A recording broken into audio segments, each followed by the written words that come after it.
অহাকালি দিনটো আৰু এটা কথাৰ কাৰণে স্মৰণীয় হৈ ৰ'ব। আজি ভাৰতবৰ্ষ স্বাধীন হোৱা ৭৫ বছৰ হৈ গ'ল। ৪৭ চনত ভাৰতবৰ্ষ স্বাধীন হৈছিল। তাৰ পিছত অসমত লোকসেৱা আয়োগ গঠন কৰা হৈছিল। লোকসেৱা আয়োগৰ দায়িত্ব হ'ল ৰাজপত্ৰিত বিষয়াৰ নিযুক্তিক অনুমোদন কৰা, পৰীক্ষা পৰিচালনা কৰা।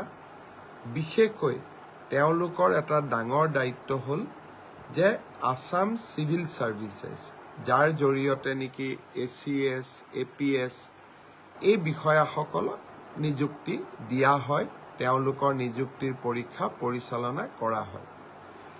ইমান দিনে এই পৰীক্ষাৰ প্ৰশ্ন কাকত ইংৰাজীতে ছপা হৈছে। বঙাইগাঁৱত অনুষ্ঠিত অসম চৰকাৰৰ কেবিনেটে সিদ্ধান্ত লৈছিল যে আমি অসমৰ যিটো অফিচিয়েল লেংগুৱেজ, চৰকাৰী ভাষা,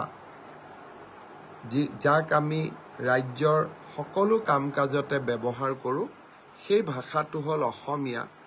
আৰু এই অসমীয়াত আমি লোকসেৱা আয়োগৰ প্ৰশ্ন কাকত আমি প্ৰকাশ কৰিম। ইংৰাজীও থাকিব, কিন্তু অসমীয়াটো প্ৰশ্ন কাকত ছপোৱা হ'ব। আৰু যি অসমীয়া মাধ্যমত পঢ়া ল'ৰা ছোৱালীয়ে তেওঁলোকে অসমীয়াতে উত্তৰো দিব পাৰিব। সেই সময়ত বঙাইগাঁও কেবিনেটৰ পিছত বহুজনে আমাৰ সততা সম্পৰ্কে সন্দেহ প্ৰকাশো কৰিছিল। কিন্তু অহাকালি সেই স্মৰণীয় মুহূৰ্তটো আহি পৰিব।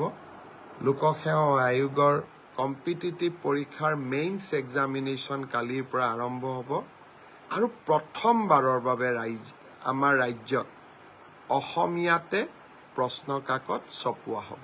ইংৰাজীৰ লগত অসমীয়াও থাকিব।